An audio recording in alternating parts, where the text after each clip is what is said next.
Hello guys, how you doing? Today I wanted to talk about a movie that I watched recently that I really recommend that people watch, especially if you're Catholic, because I know a lot of Catholics are turned off by this movie, um, and I don't think you should because I think it's really worth your time. Now, this movie in question is Silence, the Martin Scorsese film. I had watched it a couple years ago, back when I was not fully into my Catholicism yet. I still identified as a Catholic, I think, but I hadn't fully accepted certain dogmas of the church, like universalism and stuff like that. Um, but I remember even then not exactly agreeing with the moral conclusion of the ending. Now, I think a good amenity to that is actually the book, which I don't have with me now because I actually lent it to my mother so that she could read it. But I highly recommend actually not just watching the movie, but reading the book. The book, honestly, in my opinion, is a masterpiece. Shusaku Endo, the Japanese Catholic writer, really just kind of like puts his inner thoughts about being Catholic and Japanese at the same time, which for a long time has just been thought of two things that are just so irreconcilable.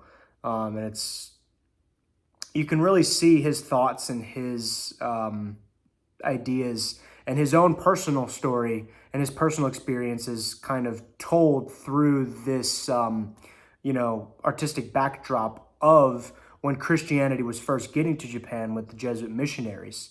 And that's something that I think the movie does really well, is really get you to feel like you're in the world. It just feels, every shot feels so real. It's just dripping, no pun intended, with atmosphere, and I love the score. It's just this very kind of bare bones, quasi primal, I guess you could say, just like very raw, um, sometimes brutal, just kind of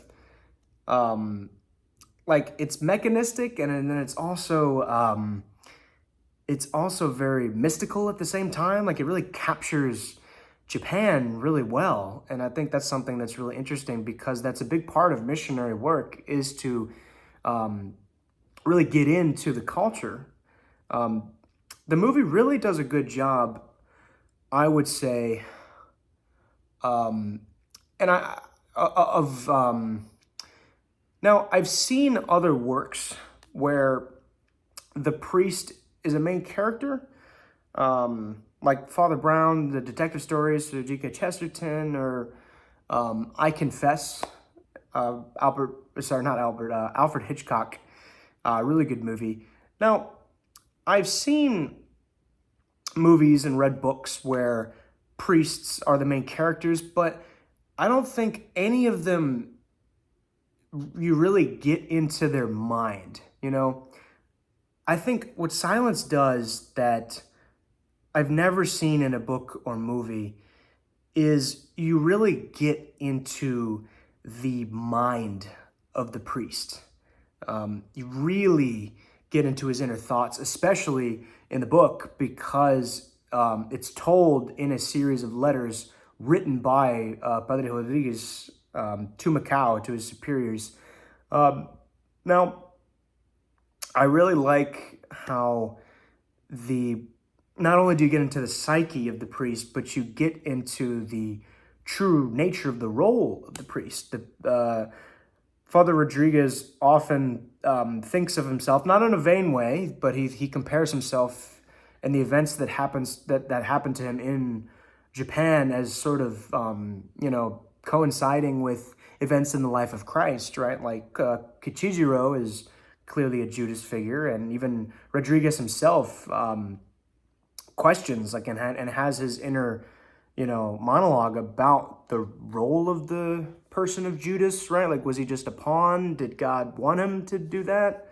It's really interesting, and the movie also touches on, topics that are, quite, you know, people can make loopholes about them. Like, they can be very complicated and muddy, like the sacrament of confession, right? Because, oh, spoiler alert, by the way, Kichijiro constantly denies Christ, denies that he's a Christian, betrays Father Rodriguez on multiple occasions, and he always comes back and asks for forgiveness, and he asks for the sacrament of confession. Now, tying back into my point about, you really get into the priest's mind as you see how there's some days where he's really into it, and then there's some days where he's not, and then there's times where he thinks very poorly of the peasants, and he's like, oh, they smell, they're annoying, they're actually kind of idolatrous, right? But then some days he's very like, oh, these lovely people. Like, it's really interesting to see that put into words, especially in the book. Like I said, there's narration in the movie, and I think the movie does it very well too. But yeah, and it also touches on to, how much does a culture need to, how much does Christianity need to change to adapt itself to a culture? And that's actually something very interesting to think about, because Japan, throughout most of the story, is thought of as a swamp, right? The leaders refer to it as a swamp. The, explaining that nothing grows in a swamp, right? Your Christianity, your religion might grow in Spain and Portugal, but it doesn't grow here, right? And I like how they depict the Japanese magistrates as like these very kind of cunning, intelligent, witty, like sophists. I thought that was pretty interesting. Now, I think it also deals with nihilism, existentialism. Several times in the book, the priest questions the existence of God, even of himself, which is interesting because I'm sure priests do that. And I mean, we all. And I think that it's interesting because it humanizes the priest, and then you also get into how he is higher than us in the hierarchy. It's interesting to think about. It deals with, because on several occasions, the priest questions the existence of God. He even questions his role as the priest. Like, is this even worth it, right? Like, am I just a worthless, just like loser? It's a very, very fascinating thing to reflect on. And there's other topics it touches on, like, church leaders versus the people that actually go out and do the good works for the church, right? Because after and like I said, the spoilers, after Father Rodriguez apostatizes and he lives in shame, right? I think the book, this is probably the biggest difference between the book and the movie, that people have probably told you about this. In the movie, his apostasy is sort of shown as like, well, he saved people, so that's good, and he shouldn't have held on to his arrogant, Christianity. Like, it was just selfish. He's just gonna let the people die for his stupid dream that may or may not be real. Like, it's all that gobbledygook that you hear all the time, and it's annoying. And it's like, you really don't think that we have answers to that. And I'm not saying the movie doesn't do a good job of showing just how brutal and just diabolical people can be to get what they want, and to, in this case, eradicate Christianity from the lands, and it's it just shows you how easy it can be to just fold under extreme pressure. The movie does that really well, and you really get that intensity and whatnot. But I think in the book, what I appreciate more is you really do, like I said, you get in a more hands-on kind of, you're more engaged in what the priest is thinking, because most of the book is told from his perspective. Eventually it gets away from the letters to Macau format, and goes into more of like an outside narrator, which I think is interesting. Don't exactly know what that means yet, but hopefully one day I will. I think the book, when he's kind of rationalizing in his head after he does it in the years after, um, you know, he's mostly ashamed. And he, at the end of the day, is like, yeah, that was bad, right? And as many times as he tries to rationalize it, thinks about, oh, well, the people who are going to condemn it in their, you know, in their ivory towers and their armchairs, like they never actually were here and did the dirty work, which, I mean, that's an interesting point to think about, you know. But that, or, just like they weren't there, not like maybe the magistrate was right. Nothing grows here. It's a swamp. Japan just, it cannot accept Christianity, not because they're persecuting it, just because it just naturally, it doesn't work here. And as much as he wants to convince himself that that's true, to kind of, compensate for his apostasy eventually in the book, he's kind of like, yeah, that was bad. And I think the most ironic thing about his life after his apostasy is, even though he has a wife and kids, he has been emasculated. I think that's really interesting when you think about it. Um, Now, in the movie, not only is it sort of shown as like, oh, it was like a moral good what he did, it also shows this kind of like, you see, religion is kind of just like a personal thing. And you see, on his deathbed, he still had the cross hidden in his hand. So, like, he still was a Christian at heart, which I'm not saying that doesn't matter. Of course it does. But the movie basically shows, that the ends justify the means, which they don't. Now, I must say, I'm not saying that a movie has to be 100% consistent with my beliefs as a Catholic. I mean, that's just, if a movie shows something that's dumb and false and is going to really lead a lot of people astray, I'm going to point that out. But either way, I think it was done in a really interesting way. I think that that's probably the best thing, or one of the best things about the movie, besides, getting into the mind of the priest and really just, seeing the world through his eyes, and listening about it through his thoughts. And the sort of atmosphere. The book and the movie just have this incredible, like, you feel the formality and the majesty of Japan. It's really interesting and really, really just kind of dreamlike. It's cool. And Father Rodriguez himself, I think, even talked about that in his letters.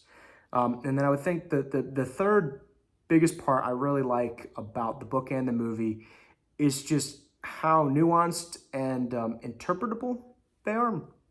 Even if I think the movie does a worse job of it than the book, it still ignites incredibly fun and engaging discussion amongst Catholics and people of other religious traditions alike. I remember reading in the forewords, I believe they're called, after in the book, people talking about what they liked about it, talking just about how it's just, they really related with just the struggle of faith itself in like incredibly hard conditions, yeah, no, and I think Andrew Garfield is great. So is Adam Driver. Liam Neeson is great as always. The Japanese actors are great as well. I really liked the villagers, the villagers of Tomoji. I thought that they did a really good job, and I loved the scene where Mokichi and I think it's Ikichu or Ichiku, um, when they're crucified. I thought that that was really well done, really poignant. And you just see, uh, yeah, sorry, I forgot his name. I feel so bad. You know, um, Mikichi, I'm sorry. I'm so sorry, guys.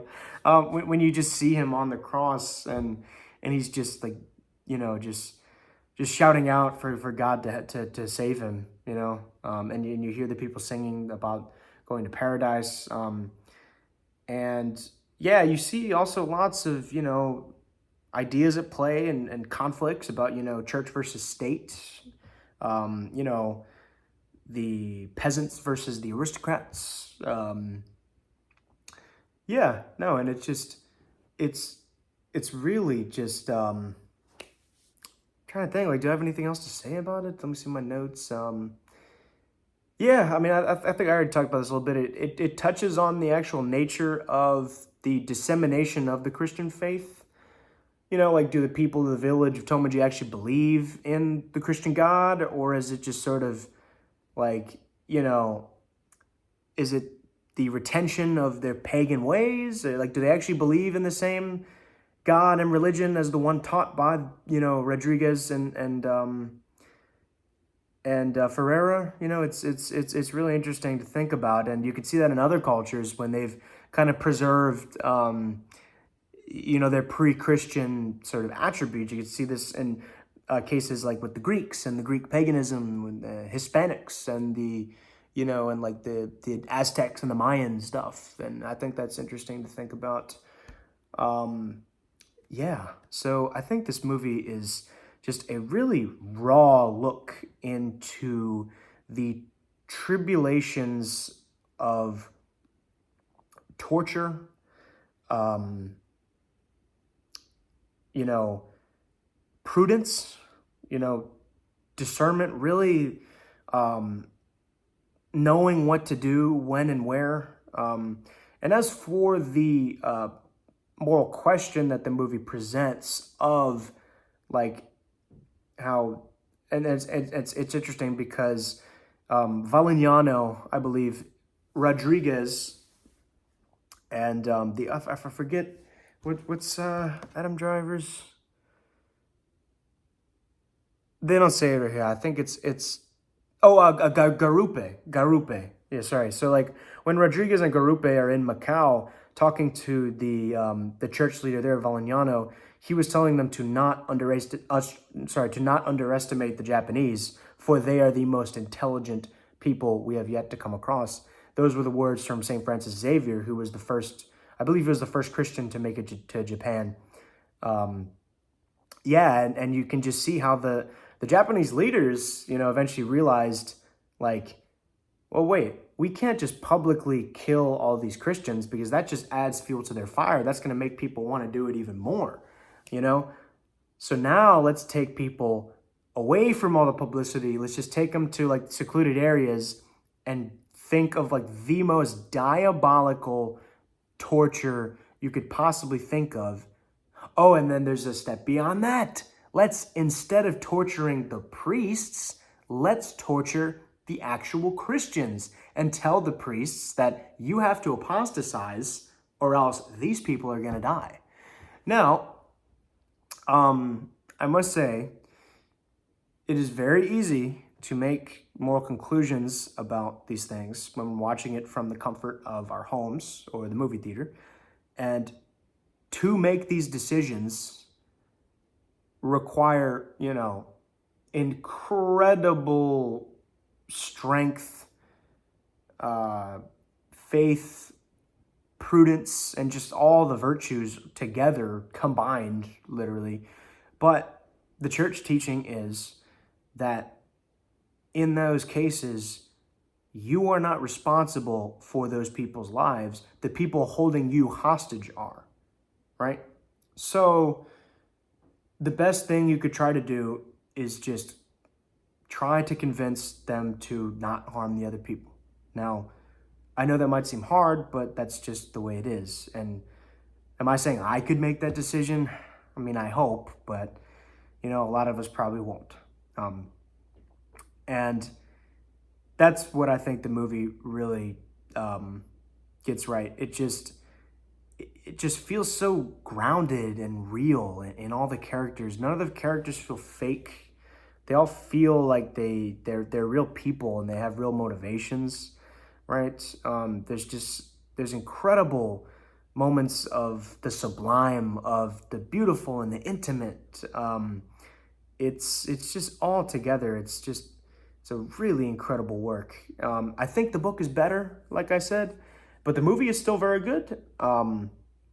Even if I think it was a little bit more obvious what Martin Scorsese was going for at the end, it still somehow managed to be interpretable.